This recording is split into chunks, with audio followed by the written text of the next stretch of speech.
Our featured BBB Wise Giving Alliance accredited charity seal holders for this episode are the American Diabetes Association, AmRef Health Africa, Big Life Foundation USA.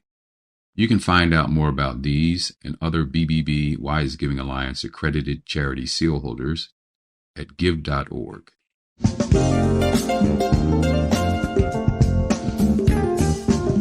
You're listening to the Heart of Giving podcast with Art Taylor, powered by bbbgive.org.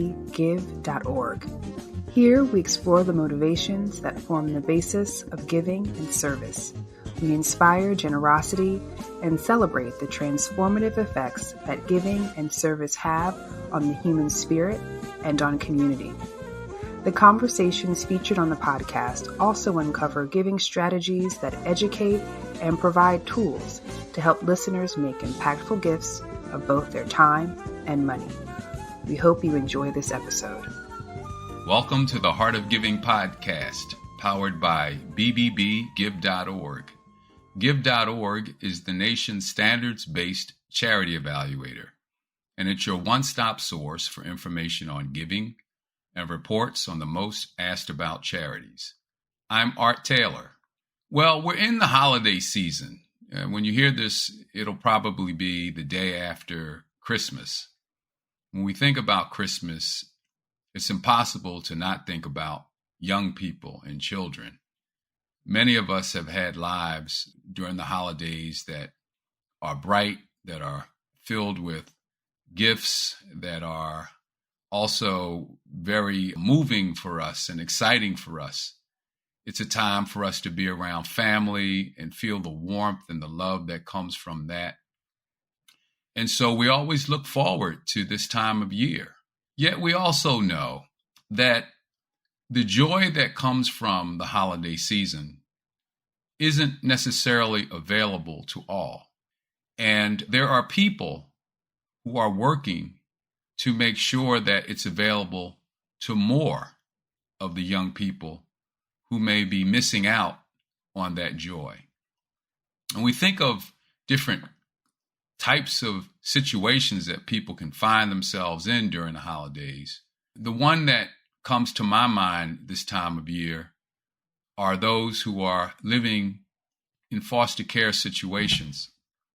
And I go back to my brother and his wife, Al and Lisa. They were really drawn to young people who didn't have parents. Their parents may have been alive, but they weren't in a position to actually raise them. And my brother and his wife, Lisa, they literally fostered 5 children for a while and then serially began to adopt these young people.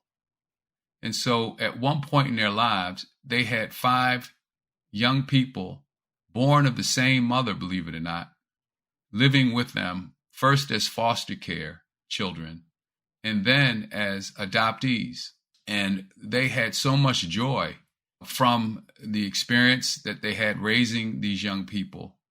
And I know that the young people's lives were enriched because of the experience that my brother and his wife Lisa gave to them and the love that they received as a result. Well, that isn't always the case.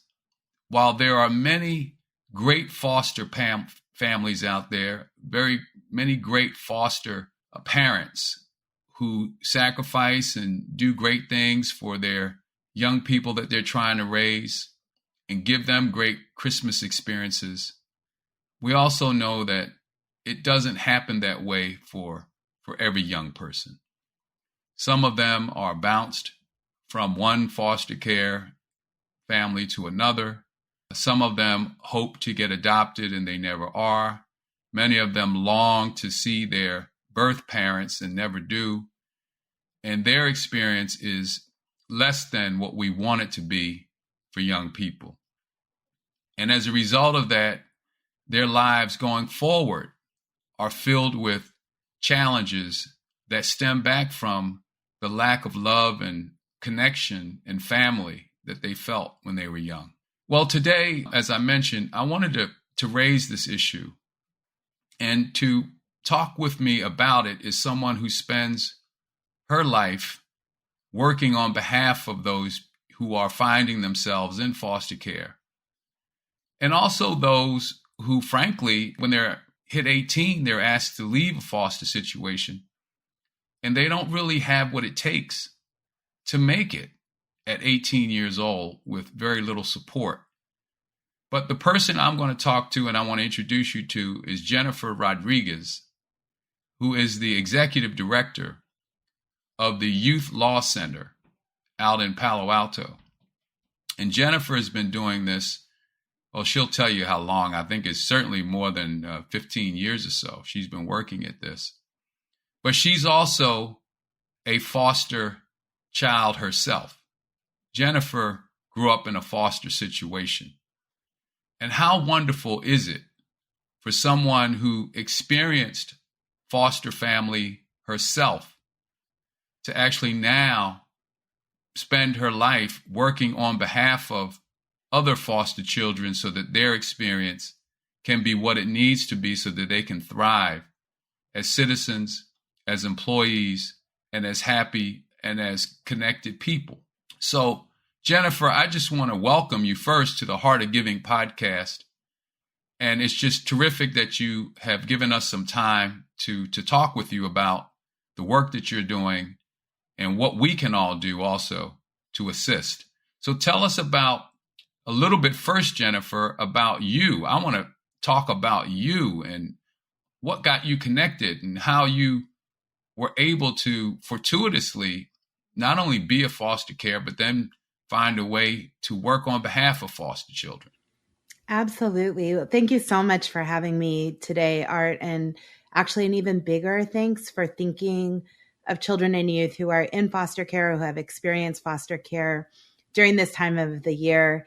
And then the biggest thank you for recognizing both the power of love and connection as sort of the most important force for these children, and also the lack of it as the force that creates the biggest challenges for these young people. I have to say that in the work that I do, that power for good or when it's lacking for as a source of trauma and instability throughout a young person's life and well into adulthood is often overlooked.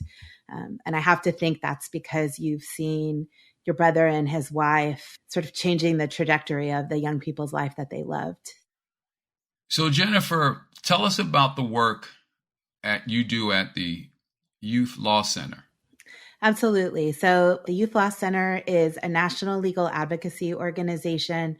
We are based in San Francisco and we do work across the United States. And our focus is on using the law as a tool to both change the systems that are caring for young people in foster care in the juvenile justice system, but perhaps more importantly, also using the law to build the power of young people who are impacted by those systems to build something better and to really build a future that is one in which they can thrive. And so our work spans everything from stopping harm to children in the systems that are supposed to be caring for them. When the Youth Law Center originally started its work over 40 years ago, our sole focus was getting children out of adult jails.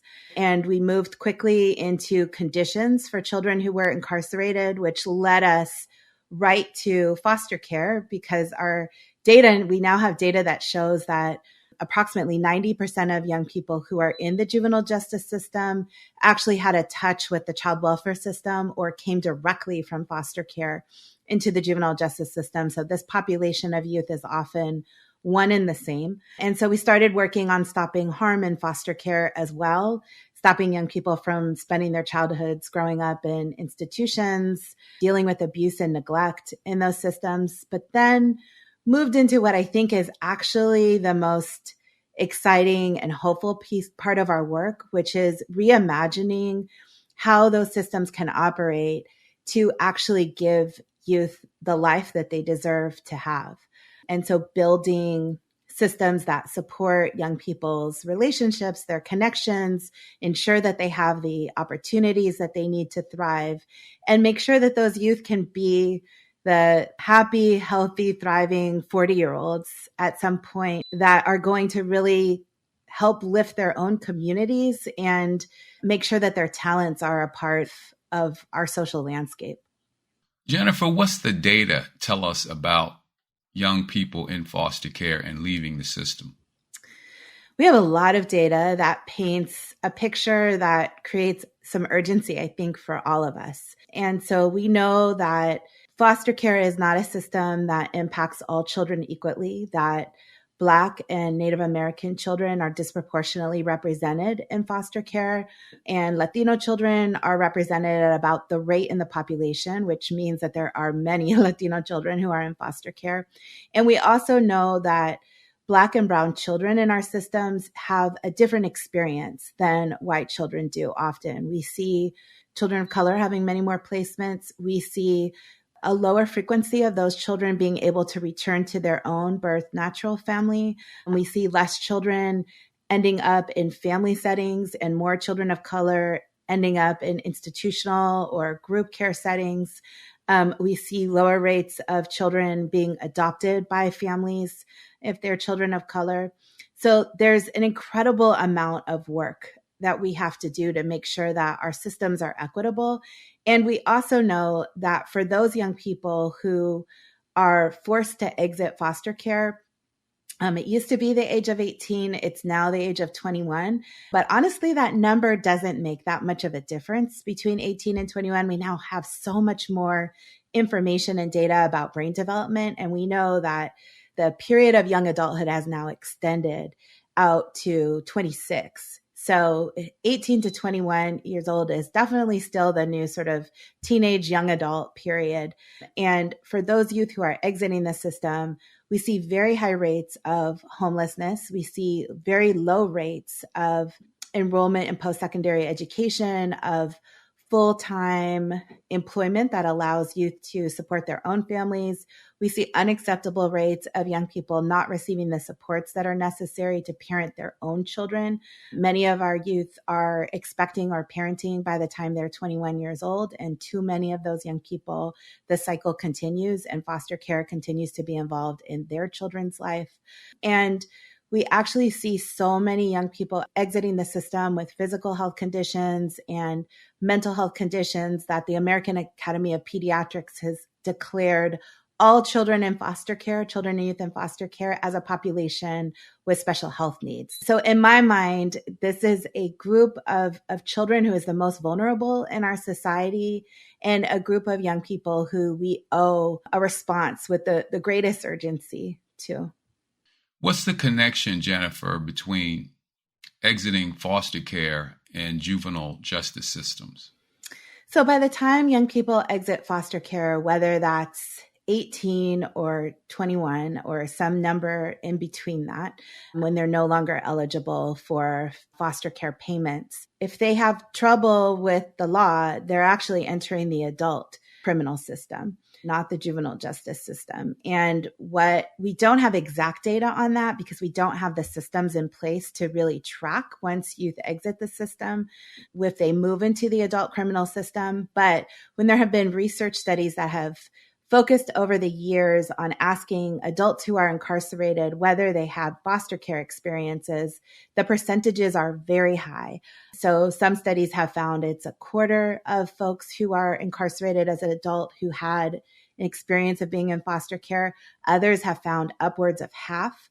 And those numbers are very similar to the numbers that have been found when folks interviewed people who are unhoused, adults who are unhoused. There is a very high number of those adults who came sort of on a pipeline directly from foster care. Jennifer, yet we know too that foster care seems to be the best alternative we have for young people who either don't have parents alive, let's start with that, or whose parents aren't really in a position where the state feels comfortable allowing them to raise those children. This is what we have. And so we don't really have the good sense to say, let's do away with it. That wouldn't make sense. But we do need to make sure that we are doing everything we can to make it work well for all kids. And just like my brother and his wife, there's some great foster parents out there, right? And they do more than anybody would expect. They love those kids like they're their own, because they are their own. They're just not biologically their own. But when the outcomes aren't what we want them to be, something has to be done. So what are some of the challenges that we find in foster care that we need to address? This is a great question. I think that there has been a growing movement over the past decade to acknowledge the harm that foster care, which is substandard, inflicts on children, youth, and their families, particularly children and youth of color. And a lot of that comes from folks hearing about when foster care doesn't actually work and the problems in the system. I think that people have become hopeless about the idea of foster care actually working as a positive intervention in young people's lives, and also they're longing to build something else in our community. And I think we all are. In a perfect world, we actually would have a community where neighbors showed up for each other, where folks were not isolated, where they were connected to family, and we would never need a government system to intervene when children could not be cared for by their own parents. We're not in that perfect world yet. So there are a population of young people where foster care is the only option that we currently have. And so I think that our work at the Youth Law Center is really looking at that population of children and youth who are growing up in this system and figuring out how to make foster care a positive intervention. It doesn't actually have to be an approach that causes additional trauma, additional loss. And you hit the nail right on the head, because the key to how we can do that is what your brother and his wife are doing. The most important intervention that we have in foster care and way to improve it is by making the system understand that the volunteers who are fostering young people, and those include the relatives and kin of the child who are stepping up to take their own relative into their home, and other people who are loving those children as if they were blood but are not blood related, that they are treated as if they are respected, valued partners, that they are acknowledged as being the most powerful force. They are key to children, everything from children learning literacy and how to read, to children being able to regulate their emotions in a classroom, to being able to make a healthy transition to adulthood and plan, to learning about post-secondary education, to being able to form friendships and healthy romantic relationships of their own at some point. They're key to absolutely everything. And that's something I say not just from my own experience and from listening to other young people. We actually have the scientific evidence that shows us that the loving, nurturing parenting that our resource parents, so kin and foster parents, provide to children can actually change young children's biology in a period of about 3 months, can change their stress response system so they're equipped for the whole rest of their life to handle events that are difficult in a different way. So parenting is so powerful. Loving parenting is so powerful that we can literally create an entirely new stress response system for children in a very short period of time.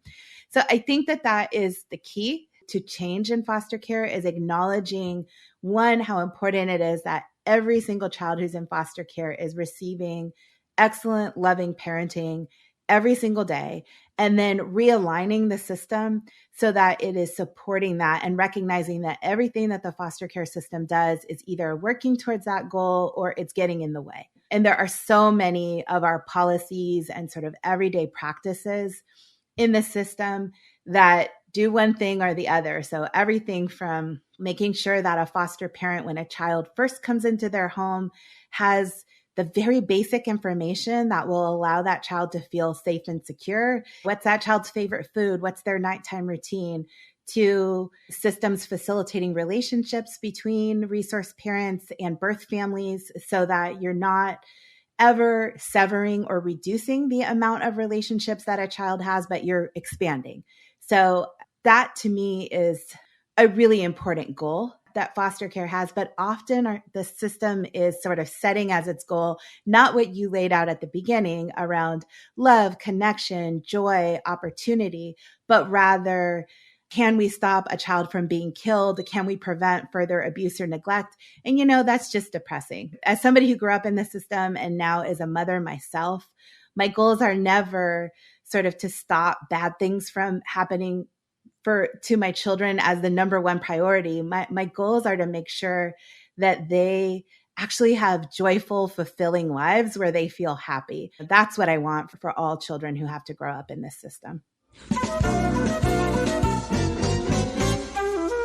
And now it's time for our Giving Tips segment with Bennett Weiner, one of the world's most renowned experts on charity accountability and the COO of the BBB Wise Giving Alliance. So when you make a donation online, one of the things that we recommend is to keep in mind some cybersecurity tips to help protect your data and ensure that you're making transactions that are safe. So here are some thoughts to achieve that. One thing is be cautious about social media recommendations. If you get friends or family recommending certain groups, don't assume that they vetted them. Take the time to check out the charity on your own by going to the organization's website and seeing if they meet BBB standards by visiting give.org. Don't click the link. We get emails and messages all the time. Don't just click on any link indicating it's a charity appeal or QR code for that matter as well. Verify the source. Scammers might seek to misdirect you by sending you to a false page using a well-known charity name in order to steal your private data. So for any question about whether you have an appropriate message, go directly to the charity's website on your own. Watch out for lookalike names. Look at the name carefully. There are many charity names that sound similar and alike, and sometimes it's because charities are raising money for the same cause, and other times there are questionable scammers out there that are trying to confuse you. So look at the name carefully to make sure the organization that you're considering is the one that you have in mind. And as far as your own cybersecurity, make sure that you're taking the time to change your passwords with some reasonable frequency. Don't let them linger for a long time. That's one of the best means of helping to protect your data and your resources online before you give. Jennifer, what about your own experience? Yeah, I mean, you grew up in the system, and here you are. Here I am. Did you have to overcome, or was it a situation where you were in a home or homes where people did care and support and take care of you and give you opportunities? Well, I started my advocacy as a teenager, young adult, because I wanted to make sure that no other children or youth had experiences like I had growing up. I'm sorry to hear that. I appreciate that. And in some ways, this work, though, is what gives meaning to all of those experiences and what lets me feel like I can repair the harm that I experience by making sure that others don't experience it. So my own experience was that I actually never had the opportunity to live in a family while I was in foster care. I was in group homes, I was in shelters, I was in psychiatric hospitals. By the time I was a teenager, I was in and out of juvenile hall as well. And so I think I kind of gave up hope that I would ever be in a family and that anybody would ever love me when I was probably 12 or 13 years old. And my goodness, it's really interesting because the Youth Law Center, a lot of our advocacy is done in partnership with developmental scientists and with other researchers. And one of our research partners talks about how important it is for young children who are in foster care that foster parents follow the child's need rather than follow the child's lead. Because for little ones who have been removed from their parents and placed in foster care, they have often learned that adults are not trustworthy to respond to their needs. So when they're hurt, when they're sad, when something is wrong, rather than reaching out to the foster parent, what they will do instead is they'll withdraw and they won't cry when they have a need. They'll just be very quiet. And the first time I heard that research, I remember thinking that teenagers in foster care, they exhibit the same behavior, but it's much less cute. When teenagers sort of have a need to be loved and connected, to get a hug, to have somebody tell them that they matter, that their life matters, rather than withdrawing or not crying, often what you get is some cussing and door slamming and young people running away from home. That's certainly where I was by the time I was a teenager. I'd given up on a family. I didn't know how to ask to be loved, because that just feels too depressing and scary when you have the system telling you you're not capable of, you're not well enough, you're not whole enough for a family to love you and care for you. So I ended up not having a family, and moving so frequently impacted every element of my childhood and my experience as a young adult. I ended up not graduating from high school, not being connected to a single adult when I turned 18. And so I exited foster care in the Bay Area to homelessness. I was unhoused for several months. I had no work experience. I had nobody who cared whether I was alive or dead. I just didn't know what I was going to do. And I honestly didn't care. I mean, for children, I think it takes an adult sort of having a vision and a dream for most young people. Some young people are exceptional, and they carry their own sort of self-image of themselves as somebody who's lovable and powerful and can contribute to society without ever having that modeled for them by an adult. But for many of us, I think when we don't have adults who can play that role in our life and see, we internalize everything that the system tells us, and we see ourselves as a collection of labels and the worst things that either happened to us or that we did on the absolute worst days of our life. And so sort of lose hope in any kind of future at all, or feel like the future just happens to us. Like we have no power to actually create the life that we want for ourselves, the lives that we want for other peers. So when I started my advocacy work, I actually started when I learned about a program that was serving young adults who had formerly been in foster care and teaching them life skills. And I had hidden the fact that I had been in foster care after I exited. I left and went to San Jose Job Corps, where I got a GED and I got vocational training and was housed and received medical care, and then went to work actually at the Fairmont Hotel in San Jose. That was my job placement. I worked in room service there. And it took me a couple of years to get stable enough to start community college. And when I did, I just didn't want anybody to know that I had had these experiences. I felt so broken and different from everybody else. So I was working as a work study student at the community college, and I saw this flyer pass my desk for a ceremony celebrating other young people who had been in foster care who were graduating from this life skills program. And I thought, wow, there's other young people that are like me who are at this community college. And so I attended that graduation, talked to some of the adults who were there, who asked me, hey, have you ever considered getting into advocacy? And so that was where my pathway started. Okay, so hold on a minute. So we're going to talk about the advocacy piece in a minute. But I want to know, what was it that made you decide you were going to step into that Job Corps? Because you were dealing with some things, and yet you somehow decided, I don't know, was it counseling? Was it friends? I mean, what was it that you woke up one day and said, I need to go do this Job Corps? Honestly, I wish I could tell you that it was because I had some grand vision or motivation or somebody was supporting me, but it actually was really desperation. Mm-hmm. I left my last group home, was living on the street, couch surfing for a little bit. And I'd actually entered foster care from being on the street.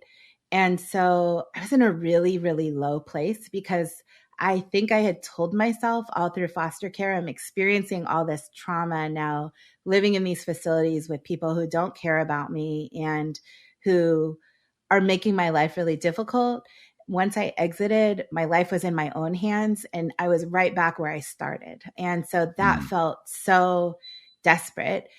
The one thing I had going for me, I tell people all the time, my coping skill is that I'm a reader. And so me and the library were really good friends. The library was my safe place. I would go to the library and hang out and read everything under the sun, sometimes all day, because I didn't have any other place to be. And once I hit the point where it just wasn't safe for me to be on the street anymore as an 18-year-old, young woman, I went and I knew exactly where the resource part of the library was. There was a big book there that had resources for folks who were homeless. And I opened it, read a little description of Job Corps, and the description said, we give you housing, we give you money. And that was all I cared about. Actually, I didn't care about the vocational training. I didn't care about getting my GED. So I had to show up to a Women in Community Service office to apply to get into Job Corps. And I had lived in so many places that they require you to say, what are all the places you've lived, the addresses that you've been for the last 3 years? I couldn't remember. I only remembered my last placement, my last group home. Wow. I gave them that address, and the very amazing, fortunate way that the universe shined upon me was that it took them a long time. I don't even remember how long, but it was at least weeks. It might have been months to start tracing my addresses from going back to that group home. And so I didn't have any other place to be. And so all day I'd stay at the admission and community service office, and I would file their papers and answer their phones and run errands for them and get coffee. And so the folks there got to know me. I had a relationship with them. And Job Corps has a zero tolerance policy, or they did have a zero tolerance policy. So they don't allow folks in who had a criminal record. They didn't allow people in who were on psychotropic medication and had a mental health condition. They didn't allow people in who had experience with substance abuse. I had all of the above. That's a lot of didn'ts. I had all of the above. And when the admission counselor who was handling my application started to have the records trickle in to see that Jennifer's been arrested, she's been in juvenile hall, she's in her placements, they had her on an array of psychotropic medications, she was like, you know what? I'm not going to ask for any more records. We're going to say we couldn't find them. I'm letting you in. I'm just admitting you. Wow. So it was one person doing more. And I'll tell you, it was life-changing for me to go into Job Corps, because when I entered, I had to get my GED. It's a requirement for all young people that they have a high school diploma or equivalent. And so they had me take GED readiness tests. And what Job Corps does is they take the folks who score the highest in each of the GED readiness sort of subject areas. They put people into something called the Academic Olympics. And so because I was a reader, I failed sort of readiness on math and science and any of those things. I had never had regular math. I was a special education student. So it was in pull-out classrooms, continuation schools, my whole high school career just about. But I was a reader. So I knew all of the words, all of the vocabulary. I knew the spelling. And so suddenly I was smart Jennifer. I wasn't like special education Jennifer, dropout Jennifer. I was none of those.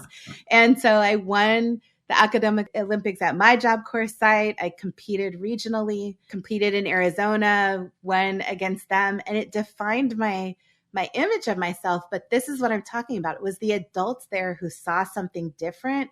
And when they saw that with me and mirrored it to me, I was able to live up to that and totally change who I was, which then gave me the gumption to think, actually, maybe I could go at some point to community college. And I went to community college. I had a wonderful biology teacher. I was trying to do the shortest program possible, which was a medical assisting program. And so I took biology. I had this amazing teacher who mentored me and who talked me into, by gradually raising the bar, if you're going to do a medical assisting program, why don't you do an LVN program? If you're going to do an LVN program, why don't you do an RN program? And pretty soon she had me thinking I was going to medical school, at which point I was like, wait a second, this isn't actually what I want to do. But if I think I can be a doctor, I can be anything I want to be. And so I decided I wanted to be a lawyer. And that was what her sort of that relationship and her going above and beyond is what powered my ambition to want to transfer then to UC Davis and go to law school at UC Davis and start my advocacy career.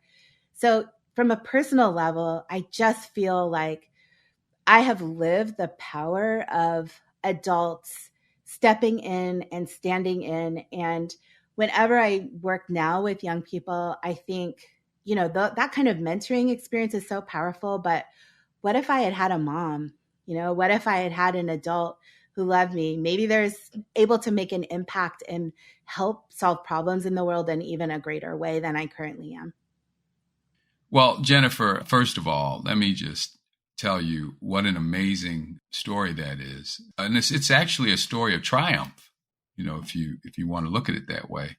Most people have something in their lives that sort of define who they become. Either we have challenges that sink us, or we have opportunities or challenges that drive us forward. And I'm so grateful, and I know you are too, that you were able to persevere and then begin to think about how you could serve others so that their experiences could be better than yours at that age. And if there's anything that describes the purpose of this podcast, it's that. It's how people somehow find events or circumstances in their lives that lead them to want to give back to others. And in your case, even demonstrate through this podcast to others that we all have something to contribute. We all have something to contribute. And you are doing that. And so I can't imagine anyone hearing this story, hearing your story, hearing what you're doing, that wouldn't at least ask the question, am I doing enough? What can I do? Because I look at you and I listen to your story, and I also know that you are where you need to be. You are enriched, and you are enriching the lives of others. You are full, it seems to me. Tell me about the joy that you get working on behalf of people who need you.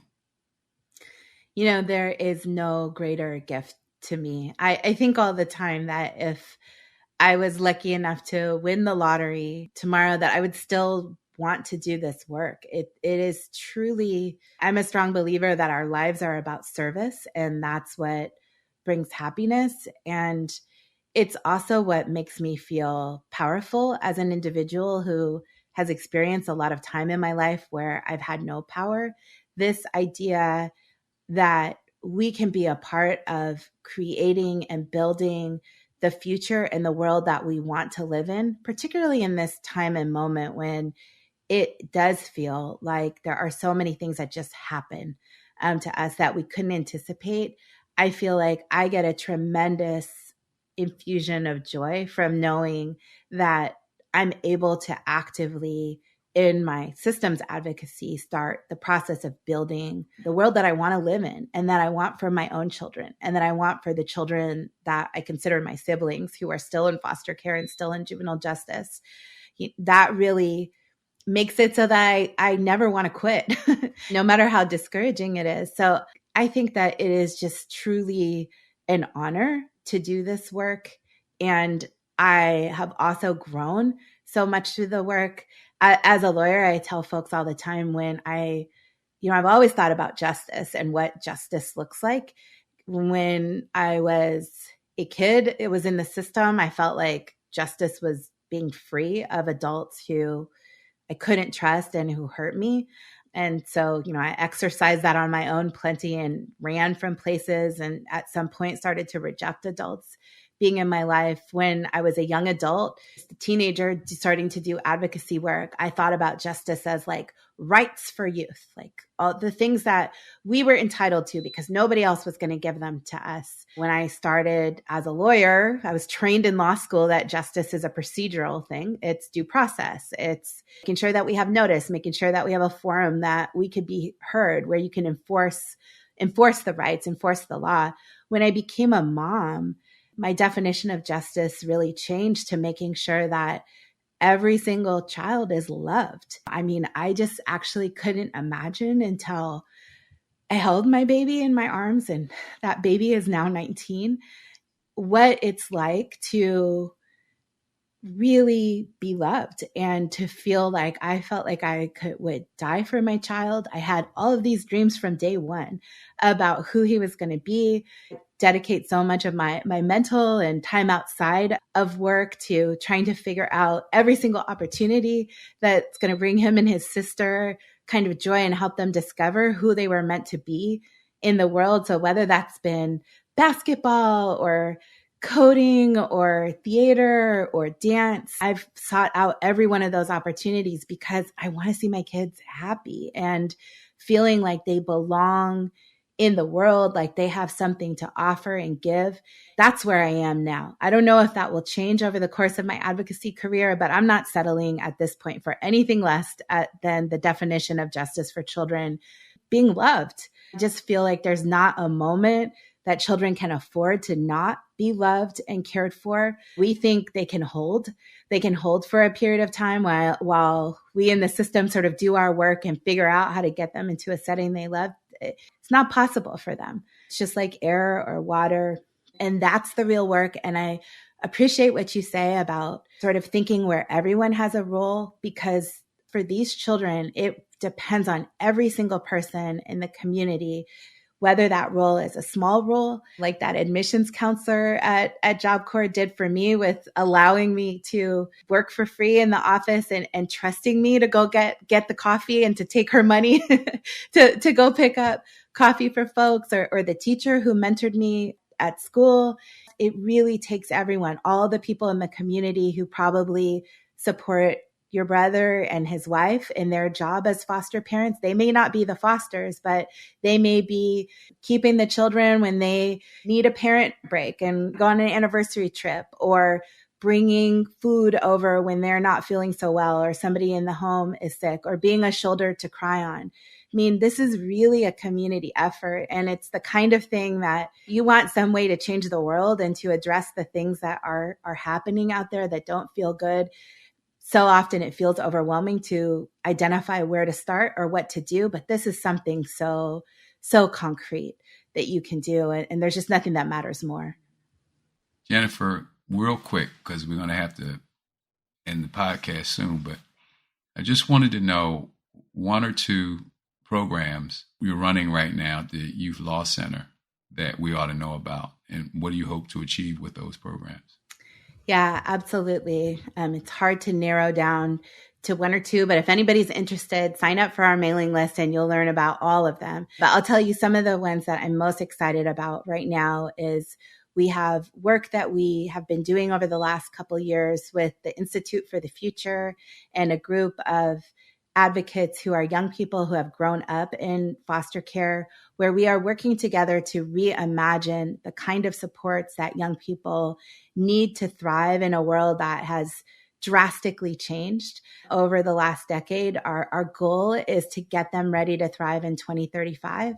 And so we're thinking about how can we prepare young people not just to be digitally literate, but actually to harness all of the technology to build the life that they want, to build the online presence that might be a source of economic stability for themselves in a world where their first boss may be an algorithm, to be able to navigate that successfully, to be prepared for a future where we may have increasing social volatility that impacts them, where they may be disrupted and displaced due to climate disasters, and to really think about how to make sure that they are connected as young adults. So frequently, the approach that we take is around helping youth be independent, when, as you so beautifully opened with saying, the approach really has to be how the opposite, how to make sure that they are interconnected, that they are held by folks who will love them and who will be for them. We heard from way too many young people during the pandemic that they did not have a single adult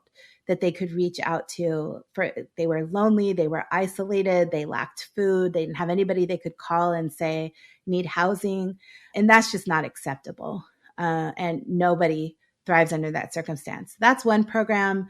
Another example of a program is I talked a lot about this work to realign systems around the idea that the primary goal of foster care has to make sure that every child every day receives excellent, loving parenting, whether they're in foster care for a day, a month, a year. we're doing that work in our quality parenting initiative, where we're working with jurisdictions across the country to change their policies, to change their practices, to change their agency culture. So we're working in about 10 states, 80 jurisdictions across the country.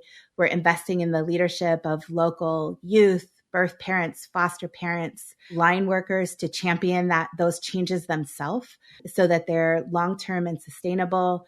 We are building up a third project is we're building up a community of student advocates who have experienced the juvenile justice system themselves to build programs at community colleges that provide the kind of supports that allowed me to be successful in community college and to build the life that I want. And so investing in their leadership as advocates. So those are just a few of the pieces of work that we're doing. And if you notice, we do a ton of work at the Youth Law Center around stopping bad things. But the things that we do that really excite me are around how we can rebuild systems to actually be systems that foster joy and opportunity and connection and relationships for our children and youth. Well, we're going to have to end it here, but I do want everyone listening to think about your year-end giving. I know a lot of people like to make their gifts at the end of the year.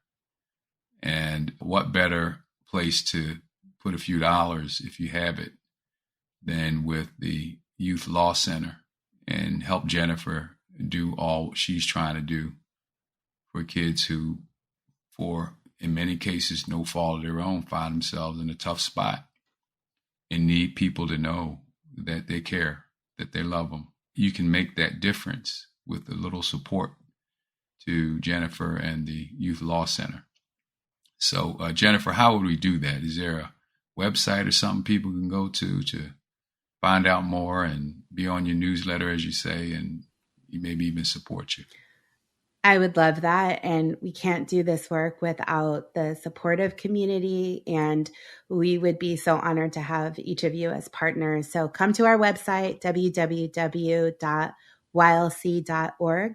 You will find immediately, you'll reach a page that allows you to sign up for our newsletter, to sign up as a donor and partner in our advocacy work, and really to be a key partner in making sure that we are building the joyful future that our children and youth deserve. Well, thank you. Well, you've been listening to Jennifer Rodriguez, who is the executive director of the Youth Law Center. And you've heard her amazing story and the story of the work that the organization is doing. And it's quite impressive. So do what you can. Now, for all of you who are listening to this podcast for the first time, understand that it is a weekly show. And so you should subscribe. Go to your favorite place to get your podcasts and like it so that you can get all the future episodes that come out, so you can hear the amazing stories of people like Jennifer. And if you want to support the podcast, you can do that as well, either as a sponsor or as a donor by going to give.org, give.org, and we'll put that money to great use. And to all of you, I wish you the greatest of holiday season. I know now it's past Christmas and you're probably trying to figure out what to do with all the packages you had to unwrap, if you're lucky. And that's wonderful. But we want you to have a great new year as well. So we'll see you back here next week with it'll be the first edition of the new year. Take care, everyone. See you soon. You've just listened to the Heart of Giving podcast with Art Taylor. Be sure to tune in next time for a brand new episode. To listen to our other interviews, visit heartgiving.podbean.com. That's heartgiving.podbean.com. Subscribe to our show on major podcast platforms. The thoughts and opinions expressed on this podcast are the views and opinions of the guests, not those of the BBB Wise Giving Alliance or program affiliates. This podcast is for information and educational purposes only and is copyrighted with all rights reserved. This podcast is protected by Podbean's terms of service.